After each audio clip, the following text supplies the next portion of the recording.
It's the Long Island Breakfast Club show. Grab a cup of coffee or hot cocoa. It's the Long Island Breakfast Club show. Grab a cup of Java or espresso. It's the Long Island Breakfast Club show. Tina Valentina is the host, you see. She's as classy as she can be. Grab a cup of coffee or espresso with the Long Island Breakfast Club show. I say rise and shine, get up and go. It's the Long Island Breakfast Club show. Grab a cup of coffee or espresso with the Long Island Breakfast Club show. Another cup of Java or espresso. Another cup of coffee or hot cocoa. It's the Long Island Breakfast Club show. It's the Long Island Breakfast Club show. It's the Long Island Breakfast Club show.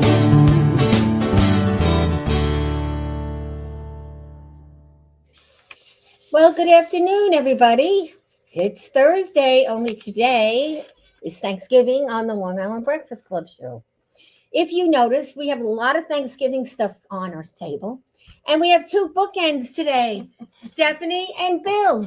You match perfectly to the table and the arrangements. So thank you.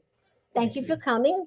Stephanie is the co-founder of the Long Island Breakfast Club from 17 years ago when we met in an interview. We both were interviewing for the same job. Yep. And we came up with this idea to help other women like us who are smart, intelligent, and let go. And that's where we've been and doing all kinds of other things now with the show and films and everything. So it's good to have you on the desk. Thank you. It's good to be and back. Bill is a volunteer who always is here for all of our events. And they're bookends, really. They are dating. And it goes to show you, second time around, guys, it's good. Right? I'll have Bill, to second that. it's very good, right? Serious dating. Yes. And I believe in second time around because I also now, I'm dating an Irishman. I'm Italian through and through. Can't but go I'm wrong with that. dating an Irishman, and I never knew so much about Irish as I have in the last 4.5 years. So we have some great guests today.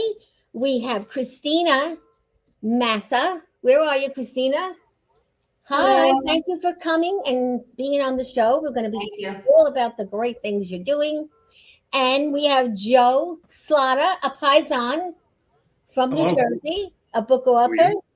And we're going to be talking to you. But most importantly, today is National Cake Day. Did you guys know that?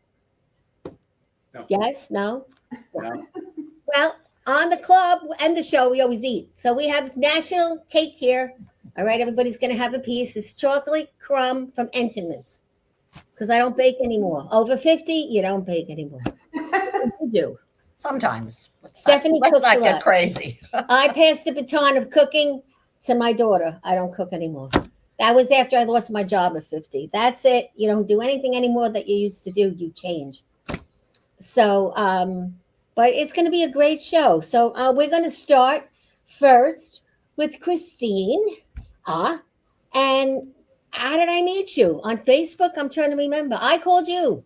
You did. I saw an article about this thing called Scooter. Yeah, you could call it Scooter. That's Yeah. short. What the hell do you think Scooter is? Do you have any idea, guys? I know what the real one is, but I'm assuming it's some sort of internet platform. And it's for recruiting. It's Recruiter Scooter. And The way it you explained it is, to me, it reminds me of maybe, which I could be wrong, something like Indeed. But something, but it's unique. It's a patented system. I could talk about it. You want me to go right into it? I'll go right into it. Yes, and then Bill's going to ask you a few That questions. sounds very interesting. Yeah, so the premise of it is to empower individuals. The future of work is here. By 2030, we are going to have about half of the workforce in some type of fractional or gig state. We're also going to have a good deal of people needing to reskill. So I really thought about, been doing HR outsourcing and services for the better part of my career, 25 years, including bulk hiring. And I really basically, I flipped the whole thing on its head.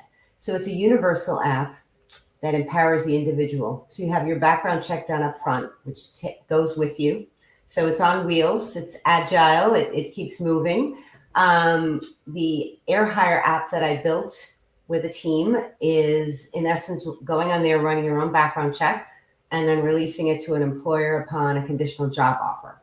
So really instant hire in many cases. The background checks can take 2 weeks. So when the full system is built and scaled, the idea is to use AI. The patent was filed 5/4/23 before the hype.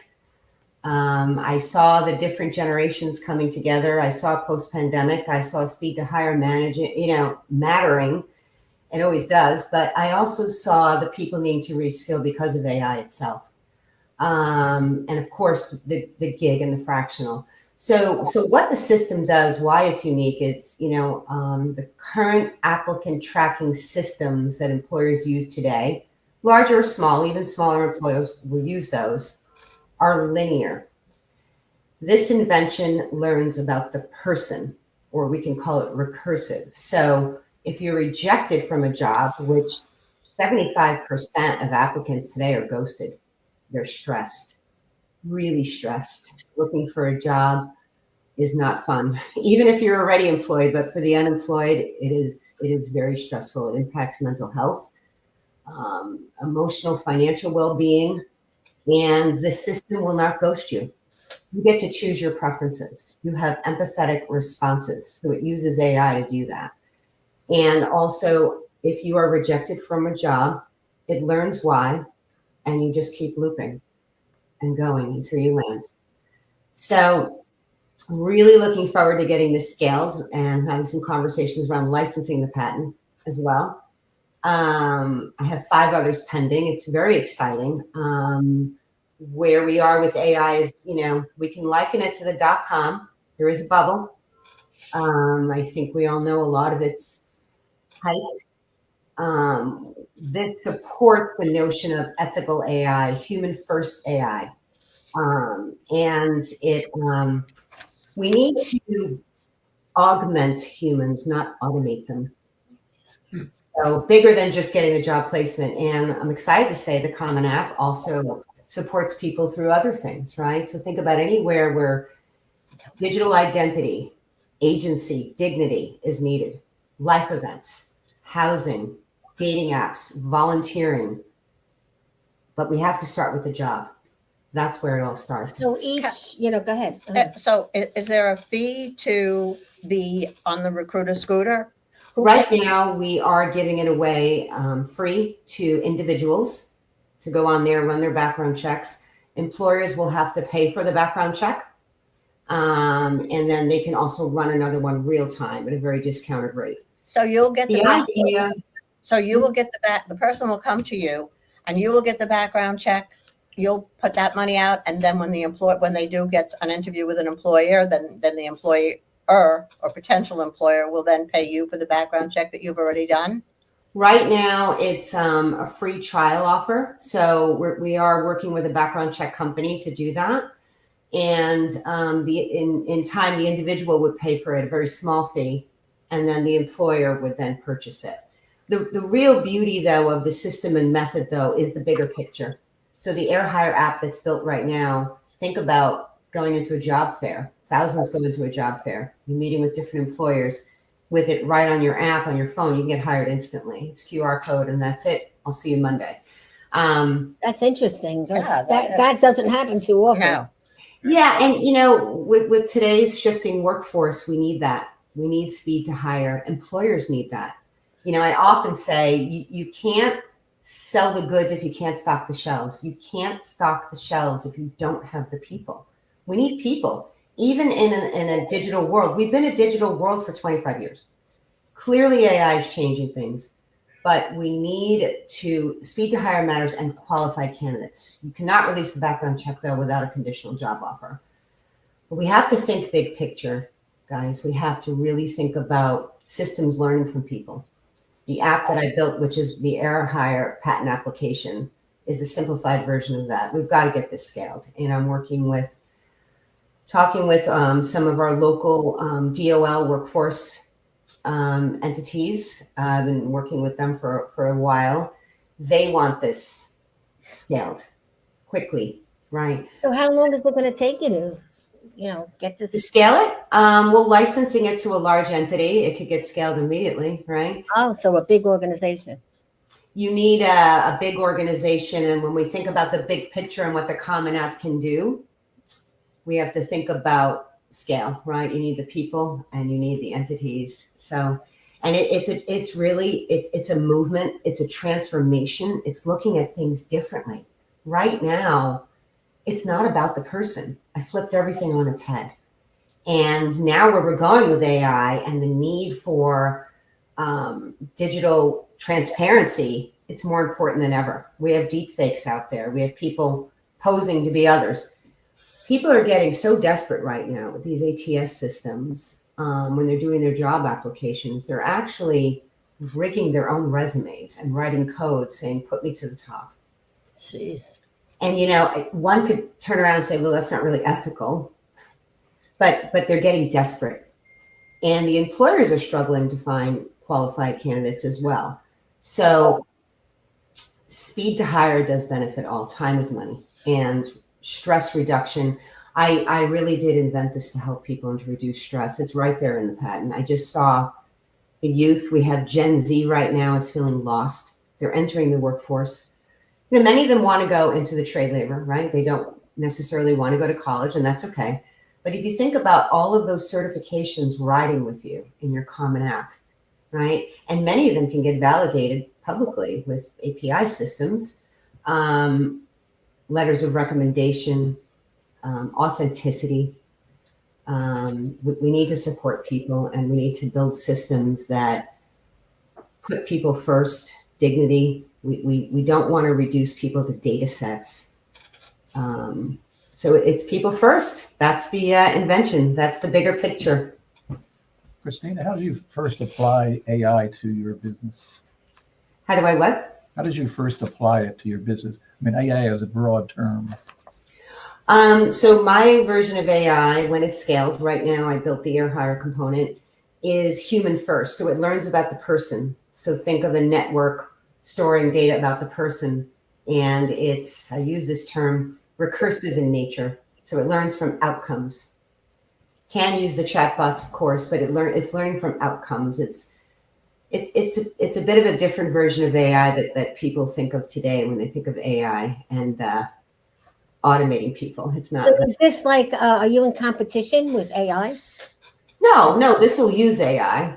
No, yeah, artificial Okay. intelligence is a broad component. It's human first. I am a pioneer of human first AI, and the person controls their own data. How many jobs are you really have in your spectrum, if you will? It's global, right? So we're looking right now, we have 12 million job transitions will occur by 2030, 12 million. So, the total addressable market is anyone employable. And when you think about the bigger picture of the Universal Common App, it's large. It's transformational. So how do you get this out to everybody? By coming on a show like yours. I'm really impressed. once the patent went public so the patent was filed 5/4/23, and the way patents work, that's a priority date. It was published, and now it's public as approved as of 5/6/25. So everyone's scrambling to get their AI patents in because research suggests, just like with .com bubble, the entities that survived or thrived, if you will, post bubble burst were the ones that had the IP as a moat. So we'll be, looking for that and what differentiates companies. So I'm getting the word out. I'm working with brokers to have it licensed. Really need it scaled, and it's a big change for the way we do things today.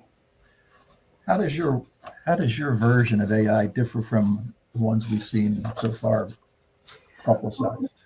Well, when we think about AI today, I mean, there's different applications of it. When you think about, let's say, ChatGPT, for an example, we think about the internet.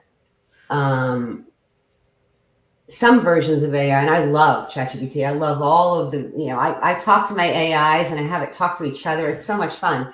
But Sounds like when you think about this, and one of the AI ethicists I work with very closely, the internet right now is eating itself, right? Because all of the information is just coming in and getting recycled.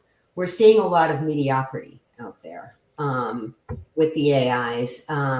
A lot of the large language models, they hallucinate, right? So when I say that, they'll give wrong information, right?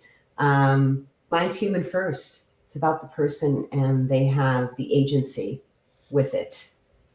Well, humans are humans, and people should be more human than they are right now. That's not going on out there. Outside. Yeah, and when I think about the universal app, I think about imagination also. I think about dignity, and I often say this.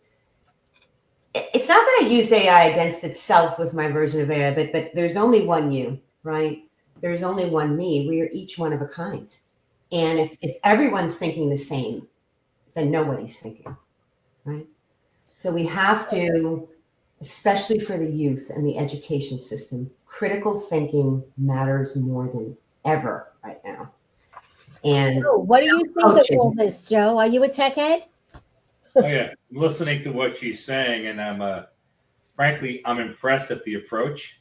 I'm also impressed at the question that's being asked of her about AI, and I will talk to you in a little bit about my thoughts on AI and how that's a degenerative thing, not in what Christina's doing, because she's applying AI, but by 2030, 4,000 C-suite people were interviewed. 70% to 75% of them said that if you have soft skills, you will have the higher probability of getting the job because AI will supplement a large of the reproductive. Right. And that's interesting. Yeah, that is interesting because when I was looking back, when I was 50 for another job, a new job, I had the soft skills, but they didn't want the soft skills. Well, You know what I'm saying? So it's like it changes. Mm-hmm. And the system will learn from you and coach you throughout your life events. And when we think about life events, they happen at once, right? You get a better job. Let's just say you get the job, you get the house, get married, have a child. So, life events, I think coaching mechanisms, not deciding for you. You have the agency because AIs do hallucinate, and that's scary, right? Think about AI does not have a heartbeat. What Christina it does not. It doesn't have a heartbeat. It doesn't have emotion. That's and correct. if you put a question out on ChatGPT, put it out 5 times within a day, they'll give you 5 different answers because of the regenerative learning, and people have taken it to the bank. And it's a lot of falsity in there. So it's a very dangerous, slippery slope right now. That's interesting how, you're involved in it as well, Joe, because of what you do and the kind of things you write and the people you deal with. Absolutely. And you have your own opinions. Me, I'll be honest with you, I don't use it. I want to, but I have to have someone sit down and show me. Well, Bill uses it constantly to annoys me to no end. Because his answer is, let me ask my AI guy. I say, I'd like to tell your AI guy something.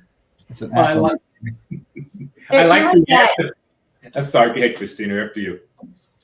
No, please. I like when you ask ChatGPT a question.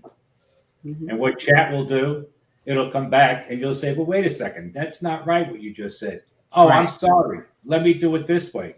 And you can have them say, I'm sorry so many times. And I tell you, it's dangerous, which is one of the prime reasons that I'm writing my second book, because something's got to give in this. And I think what Christine is doing and what she said about 2030 is so spot on.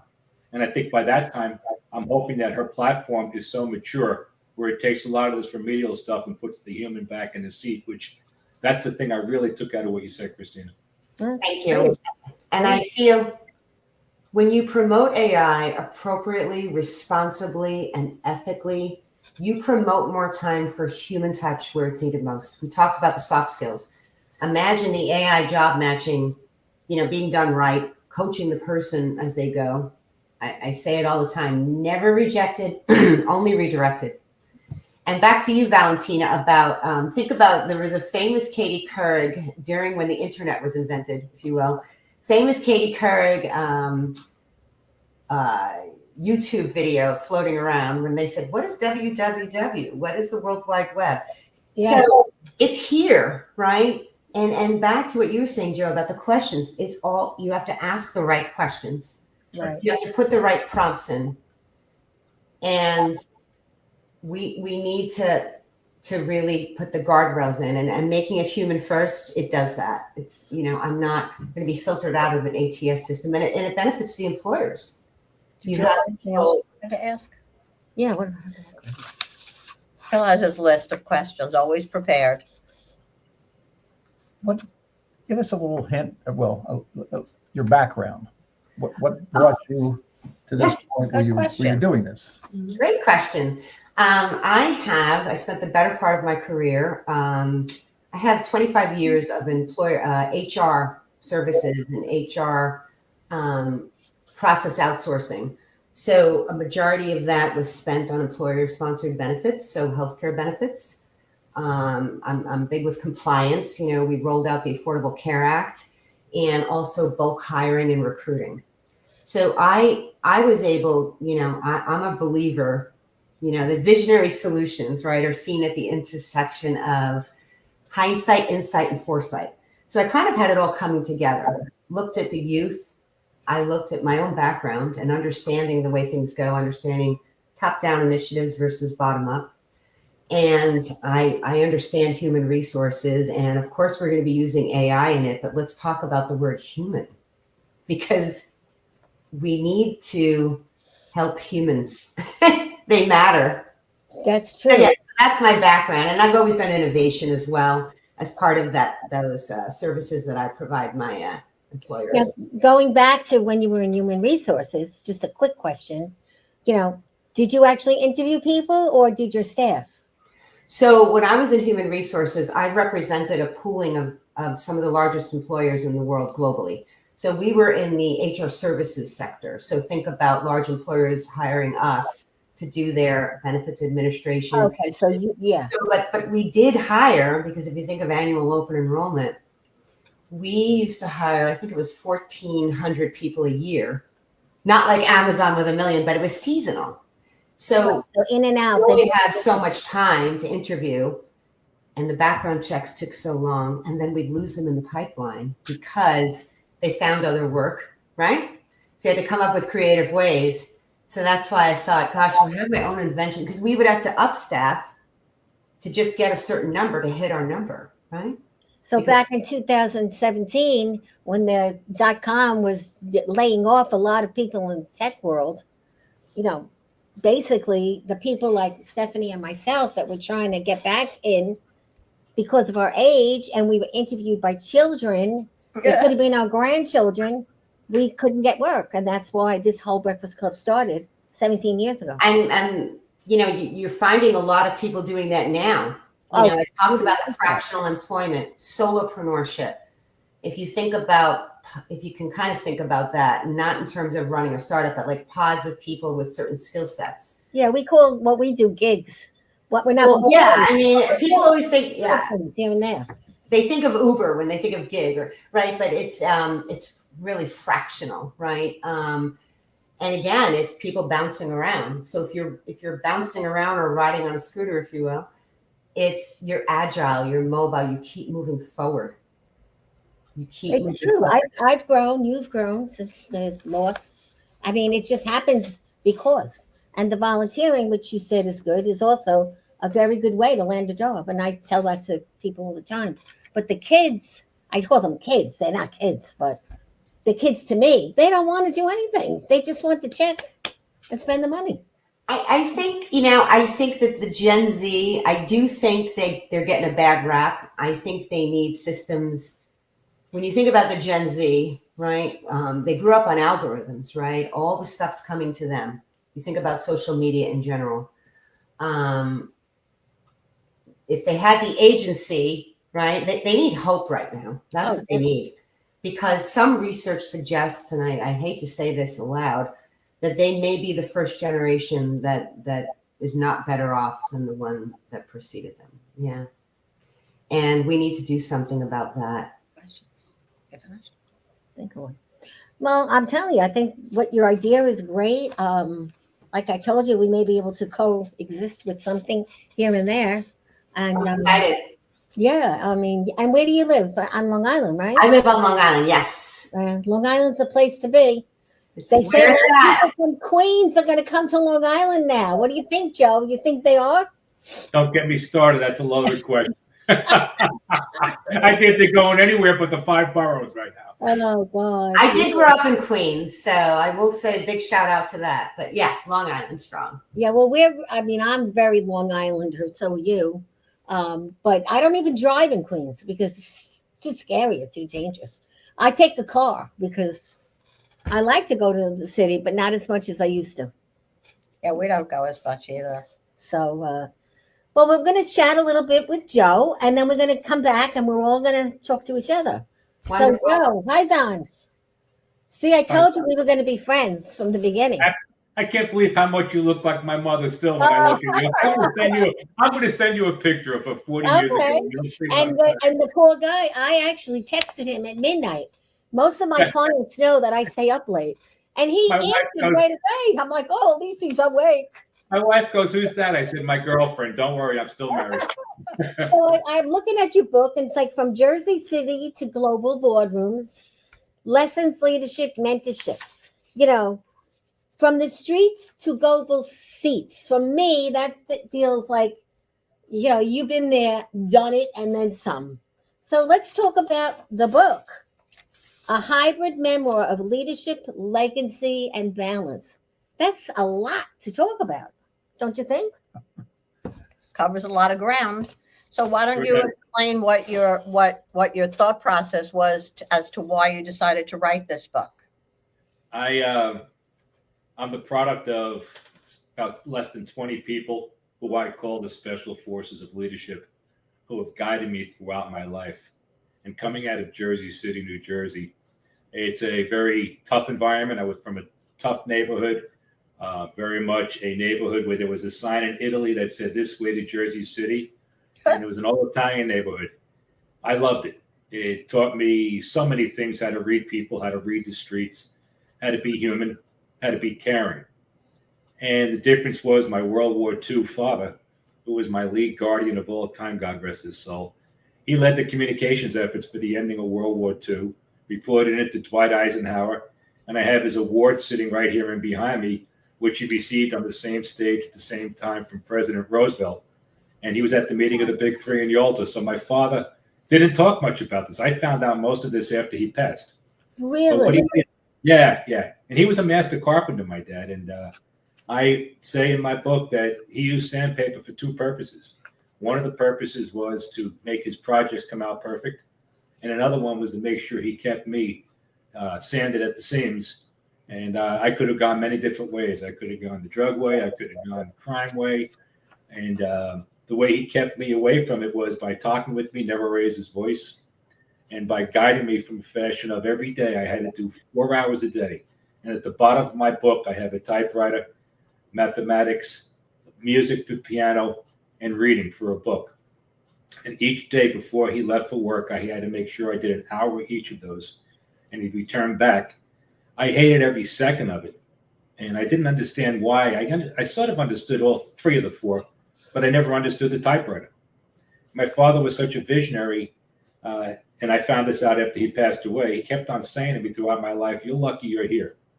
If you were in this war, you'd be throwing your bayonet down and your helmets and say, 'You fight this damn war.'" My father was an avid hater of wars.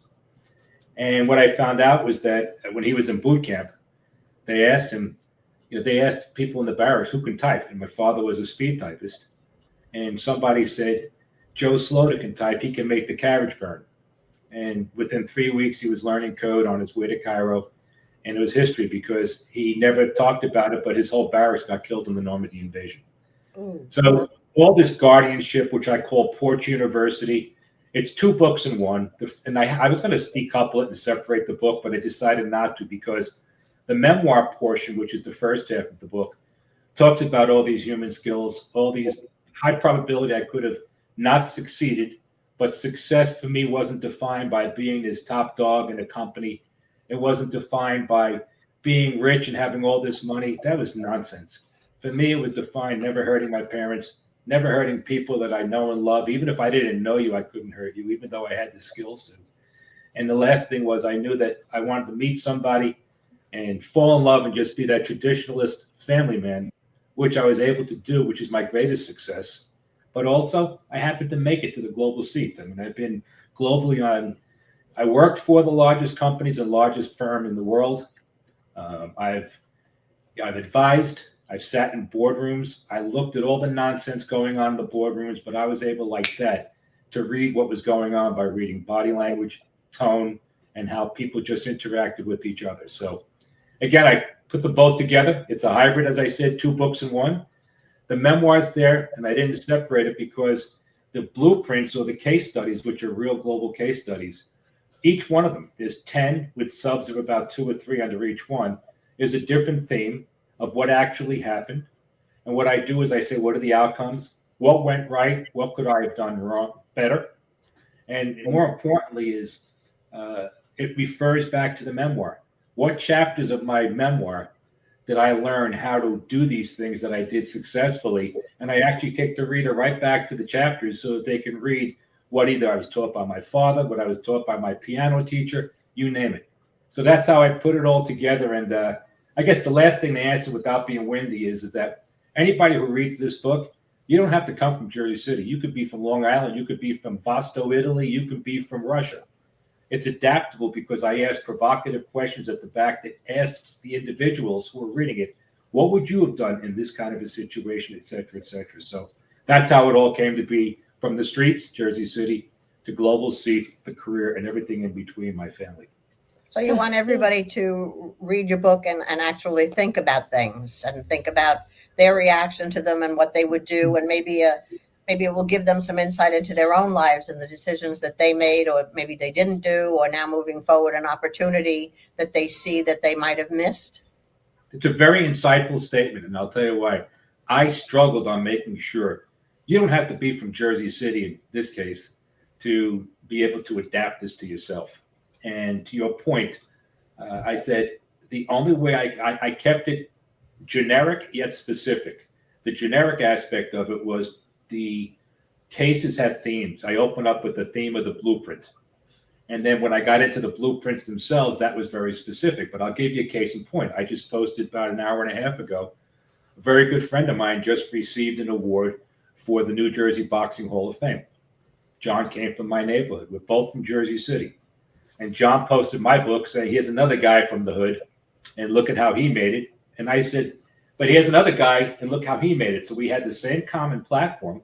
Yeah. He went into boxing, and I went into business. But to your point, the adaptability is so key. And as I was listening to Christina, what she talked about with her platform and what she's looking to do, Christina, I've never met you before, but I listened to what you had to say. And I got to just say, it's a glowing endorsement, because that's the purpose of this book, to put the humanity back into people. And we're just losing it so much. So definitely, I hope I answered your question. Yes. And I was just going to add, if I may, when you what I love about it, and I will read your book, is that you tie back the personal experience to how you got right. You have the frame of reference, because often we just go through life and we don't even realize it. We're just marching along. But to get people to reflect and think about that, and I go back to that techie term, recursion. It's recursive. We're constantly, and I think doing that specifically is really what would help people, because everyone's situation is different. As you mentioned, the boxer, the executive, but we all learn from those experiences. And I think that's great, Joe. I look forward to reading your book. Well, it's also like an example. Like, if anyone told me years ago what I'd be doing now, I wouldn't have thought it. No, I wouldn't. You know, because I just wouldn't have. And what I'm doing now in the last 5 years since losing the corporate wonderful job was just putting my hand out and talking to people and meeting someone new and taking a chance. And that's really a good thing that anybody could do when they're in change. The adaptability is the, have to I always say the only difference between a rut and a grave is one is deeper. And if you don't consistently move along and take advantage of the opportunities, maybe you don't see them at first, but you have to look carefully and figure out where you want to go and how you're going to get there and have that plan. And then, you can't be so rigid as to say, oh, well, I didn't get that job. So, no, because I'm not doing that job. You have to be able to say, well, maybe I can do this job and I can do it better and be more successful and be more fulfilled. There's two things I'll say to that, if you don't mind. I'm very high on guardianship and childhood development. And I think the guardianship is breaking down for a whole host of reasons. Mhm. Oh, you're absolutely right. No question. And I feel bad because you have single parents, dual parents having to work because of the economy. You can have all the reasons, but this lack of guardianship is what kept the wheels on my scooter, to use your term, Christina. And I was very happy, and I became more content and more satisfied with that as my years went on. And as you said, every cycle breeds a new something. But the second thing, which I think is extremely important, was having a constant in your life. I knew from when I was in the third grade that I was going to go to St. Peter's College. I used to watch the ROTC guys standing at attention on the corner, and I had such respect for how strong they were and how they carried themselves. And people say, from the third grade, come on, Joe. I says, my mom and dad weren't going to drive me all over the earth to find the school so I could have a party. I can have a great party at St. Peter's, 6 blocks from my house. So I knew that. But also in St. Peter's, the second constant is I met my wife for 47 plus years. And we have 2 beautiful children. And that to me was never going to get rocked by any global entity. When I was asked to be on a special track to become CEO of a company, which I can't say, but I worked for them, so pick one of the 6. I turned it down. They looked at me like I was crazy. And the reason I turned it down was because I married one person. I wasn't going to marry an entity. And I knew that I would go so far up that I'd have to take my time away from my children's softball games, what to do with my wife on the weekend or whatever. So those constants made me say, I've got to put this in a book so people could have a perspective. And going back to Christina again, when she talked about the Gen Z and being fair, I think that all generations are absolutely awesome. I learned so much from the young kids that worked with me. Nobody ever worked for me. They worked with me, but I learned so much from them. And the issue is that these kids are born with pockets in their diapers for their cell phone. Right. I mean, they don't have a fighting chance to have that peanut butter sandwich passed out a window and getting home before the lights go out. Whereas I'm trying to put a taste of it into people's heads. So back to Stephanie's point, it could be adaptable to them. Absolutely. And if you go back to growing up, like in any kind of family, and you had family that was real family to you, and your mother taught you these things, or your father, it goes back to your roots. Yeah. And I believe that the roots, what you learned when you were there, carries you through. I'll never forget. It was always help everybody, be nice, eat, and go, give. And my parents were not rich, but we were rich in heart, and it stays with you, and you develop it for your next, your children. And But I think this generation now realizes, or is at least starting to realize, that they're missing something, because our grandson They are. is extremely fascinated by the past, and you went to games and then you went to dances and where were they and who did you meet and how. I mean, I think they've been that. They've done that. He graduated college. I think he's computered, did the Wii and the games and all that nonsense. And I think they're looking for, I know he is, and some of his friends are now looking to be a little bit more grounded. They really are. And there is some research that backs that up. Some of them are a little lost. And I think going back to Joe with the guardianship. So we think about kids on the screens, the parents were raised on algorithms and then they have kids. It's only natural. We have to break that cycle. And I do think that a lot of the youth is looking to get back to nature and things. They want a lot of flexibility, though, in the workforce. That they want. In contact, because he works remotely and he's looking for another job because he wants to go to an office. Yes. Part of a team. He wants to knock it off at 5 o'clock and go for a happy hour and social. Yeah, we need that. I think I guess if you don't mind, No. I just talked to my son. My son is a 39-year-old. We were just talking about the exact same topic here.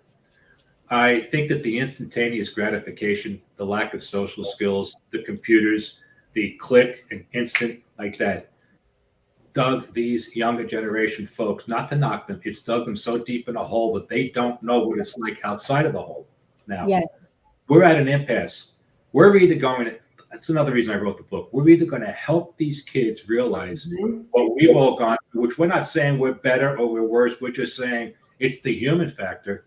And with AI coming along, I'm going to tell you, I think AI is so hyped, but it is going to take over. It's very hyped. Yeah, it's going to take over a lot of the hard skills. It's already taken toll booth collectors away. It's already doing this and doing that, right?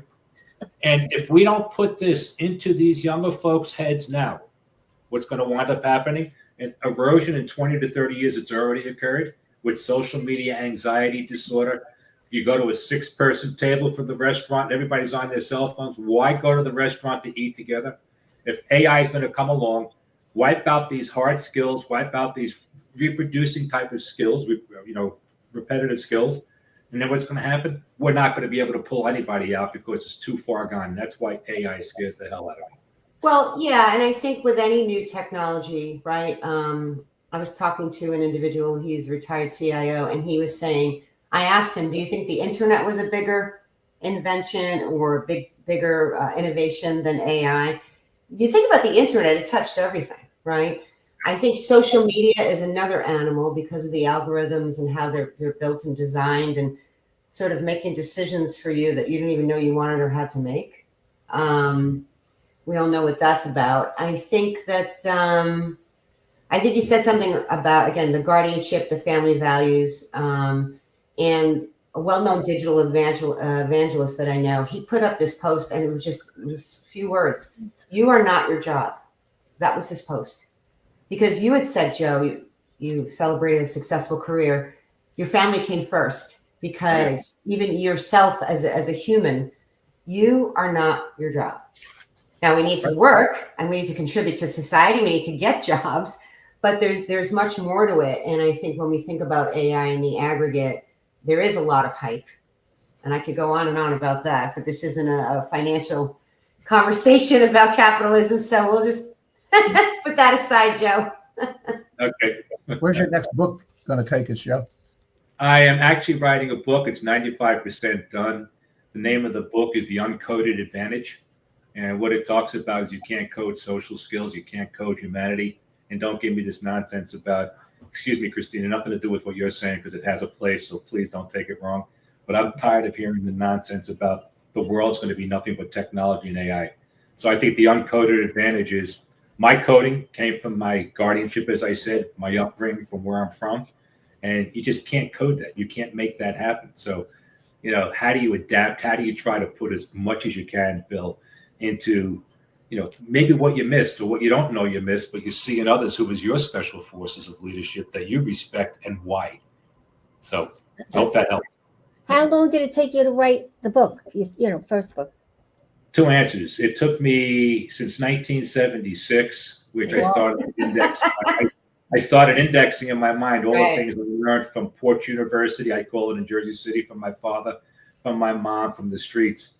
And as I started to observe a lot of the phoniness that goes on in business and a lot of the BS artists, which I picked out like that, I said to myself, you know what, I'm going to keep indexing this. And my wife and another friend of mine who's a Pulitzer Prize winner twice said to me, you have to write a book. And I started, the second answer to the question is I started this book in January, and it was self-published August the 13th of 2025. So it was that small compressed time based upon years of mental indexing. So when you, I'll ask you a question because I believe that I know the answer, but what happened after the book? What happened to you as a person in business, in your life, personally? It cemented for me the door shut as to, son of a gun, it wasn't that bad. I had some of my worst days. It wasn't that bad. Or, my son almost passed away in 2013 from a brain bleed. It was the hardest. It was the hardest 2 chapters for me to write in that book. But I was reflective upon the two beautiful sons he has, the beautiful wife he has. When I got done with the book, it helped me connect retirement, which could be very lonely on the way up if you're not a good person, Absolutely. Yeah. to the book, which was like cementing shut. Wow, most of this that came from my streets, I've adapted in the workforce, and the reason I had the razor's edge on most people, a lot of people much more intelligent than me, no doubt. And I would go in there, you'd have males with their big egos, females fighting the big ego males, then you'd have the big ego females. It was all a mishmash, but I was able to just buzzsaw right through it. And when I wrote the book, I realized it was because of the streets, and I was able to read stuff before it happened, and that's how you kept it for survival. The business world has nothing on that. Well, I tell everyone all the time, because I work with a self-published organization, and Red Penguin is the name of the organization. I met this woman in the bakery. You know, we started talking, and she had this huge organization right in Floral Park where I grew up. And we've been friends since. And I wrote my book. There's 80 women in my book, one of them being Stephanie. And they all now wrote their own book. And a book changes your life. It just does. You just go in so many paths. A book takes you to A, B, C, D, E, and you could pick A, B, C, D, or E when things are not good, and go to E, and then go back to A, because you have all these skills you didn't know you had. That's what I told. To promote. Christina, where do you think you are on your trajectory Where do I think I am as far as scaling this? And as far as your business trajectory? so meeting with brokers now to get the patent licensed so that we can really grow it. Getting the word out, right? I think with the right in the right hands, I think it could scale very quickly, and the way word spreads. So that's where I am, and I would like to, I consider myself a thought leader. I do want to write a book, by the way. One of my coaches told me to do that, so that's next on. Do it. Do it. I actually started it. It's got some philosophy in it, but that's a whole nother story, literally. Being a thought leader and really just, I think it's very urgent right now. I think, we could see something, we could patent it. We could say it's a great idea. Okay, there's a lot of great ideas. We have to get it scaled. That's what we need to do. Very true. And, when you're a person that has vision, I see vision. I had a lot of vision and a lot of different things I did. But if you keep working on that vision in your head and you keep thinking of it, it does happen eventually. And it's really fun when it happens. Like when we did the benches in the golf course on Long Island, and it was all about people that gave. And now when you go to that golf course, there's little benches with people's names on it. But it took us, about 2 years? 2 years to get it done. And it's the same with any project you take on, But it's really a good idea to write a book. If anybody ever needs referrals, I know everybody. And I think you go both. I don't know, it's karma. Don't you think this was like karma? Like you guys know each other, yet I didn't know either one of you until 48 hours ago. And I was just thinking about karma, to your point. And I think there's a lot of goodness. Yeah, law of attraction as well. I think that back to your point, I think every founder, every inventor, even every author, in some facet, does it because they really believe in it. They really believe they have the vision to maybe change the world. And some people look and say, "You're crazy. You're never going to be able to do that." But you know how many people ask me? I been retired now for several years. Why are you doing this, Joe? Why are you down in Florida somewhere and this and that? And my response is pretty simple. I didn't do this to become the #1 bestseller list. I didn't do it to make millions. None of that stuff. What I did is because I feel that if one human being can garner something out of reading this and it's adaptable, then you've done something. Because I can walk down a crowded street, and the best feeling for me, which sounds so goofy when people hear it, is if I make eye contact with a person I don't know, and they make eye contact with me, I'll smile and nod my head. That's a good day. When they nod back versus looking at me like I'm some, space cadet, but when they nod back, it is the greatest. It's like I just, opened up a bank book and just had a bunch of money. I agree with you. Like just on the way out, Susan and I, we were talking to someone, and I don't understand why are you going today. It's a holiday, and because we like it, we like what we do. And I was trying to explain that to someone that asked me, you work so hard. No, this is not hard. When you do what you love, it's not hard work. No, it's never. Isn't that what they say? Find something you love to do, and you'll never be working. Right. And it's the other thing, like you said about how you were raised. I was always taught that when people say, "Oh, if I did something, you were lucky." Well, you know what? My definition of luck is when preparation and opportunity meet. And I don't think it exists. I don't think luck exists. No, it isn't. It's preparation and opportunity, and it comes Choices. And also even situations that are a little wacky. What do we always say? Wacky selves. Whenever we did wacky stuff at the show, at the club, people were interested. They garnered interest. And women and men came, but more women. But one bitch would walk in the door and we'd throw her out because we didn't allow bitches in the Breakfast Club. You can tell in the heartbeat, right? You can tell. You can tell immediately. As soon as someone walks in the door, it's.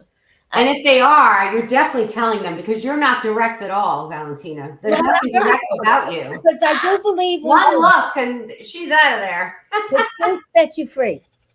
Yes, it does. Indeed, it does. And on that note, I can't thank you guys enough because you guys are terrific to talk to. Thoroughly enjoyed meeting you. We also talk a little bit about Thanksgiving, gratitude.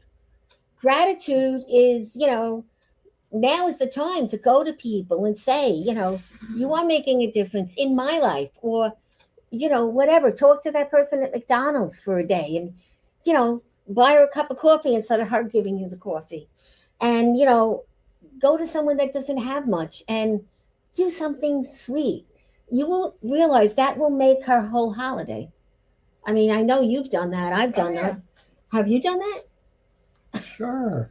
Well, I'll never forget the day someone paid for my hair in the beauty parlor. And I didn't even know who she was, but it was because she knew my sister, who was a breast cancer. Unfortunately, she passed away. And when I went to pay, they said, "Oh, you paid for it." I said, "By who?" The lady that just left. I said, But you do find that, I will say this though, I'm a Facebook junkie. And because I like to see what everybody's doing and how well they're all doing, I don't particularly like to hear it every moment. So I can, how many pictures of a child going to the first day of school can you, I love to look at the pictures, but I don't need to hear, "Oh, did you like the way Joni's hair looked?" I mean, I don't need all that. But what I do see more and more is people saying, "Oh, I drove through Starbucks and the person, now I'm going to pay it forward." I do see, I don't know how big it is, but I do see locally, there is, even my neighbor was in a diner with her daughter, her husband just passed away and someone paid for their lunch. She said, "You know what, I'm going to do that." It's a nice thing to do. I did it once. It's infectious, yeah. There are simple ways to practice gratitude. Yes, pay it forward. Pay it forward. What was something today or yesterday that made you feel good? And take that and do it again for somebody else. And I think we go back to right. Sorry, apologize. We go back to Joe's book, right? Right. He paid it forward, and he even paid it forward to himself. You referenced your own experiences. And when we talk about changing the world, we could remove some of the grandiosity. I mean, depending. Absolutely. But when we really think about it, changing one person's world is changing the world. That's the way to do it. So One person that reads that book, Joe, how do we reach you? Their world. How do people reach you? Where do they go? Oh, reach me? Oh, Yes. so get me through LinkedIn or you can also email me at CHRISTINA.MASSA, MASSA at rsmail.io. Okay. Or you can find me on LinkedIn. You could Google me. The article's there, and there's links to how to get to me. Christina, CHRISTINA, MASSA, MASSA. And Joe, how do they reach you? How do they buy your book? Where is it sold? The book is on several sites, but it's mainly on Amazon. And you just look up the JSLOTA experience and the book just pops up. You'll see it in the Kindle version of the paperback. And also I have a URL, which is www.jaslegacy.com. That's www.jaslegacy.com. We wish you both the Yes. very best. And Happy Thanksgiving. Grateful for you. Happy Happy Thanksgiving. Thanksgiving to all of you. Enjoy. And Joe, I want to talk to you again. There's something. I'm looking forward to it. I'm Okay. sending you a picture in 5 minutes. Okay. And on that note, that's a wrap, guys. Have a happy you. Thanksgiving, everybody. Nice meeting you. Bye now. Bye.